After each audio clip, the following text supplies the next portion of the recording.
விஜய் பெரும்பாலும் அப்போ இவர் தலானிக்கு அடியில் ஒரு சின்ன பைபிள், இவ்வளவு சைஸில் பைபிள் வரும்.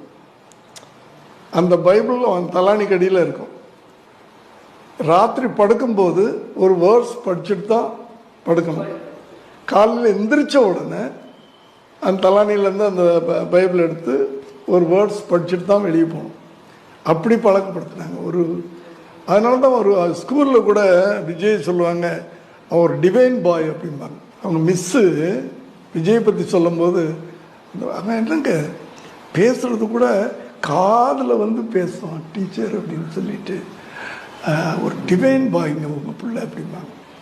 அது காரணம் வந்து அதெல்லாம் எல்லாத்துக்குமே எங்கள் அம்மாவுடைய ப்ரேயர் தான் காரணம் சொல்லுவேன். நாங்கள் நல்லா இருக்கிறதுக்கு, விஜய் நல்லா இருக்கிறதுக்கு, இந்த உச்சியில் இருக்கிறதுக்கெல்லாம் வந்து ஏதோ ஒன்று நம்ம உழைப்பை மீறின ஒரு பவர் நமக்கு ஹெல்ப்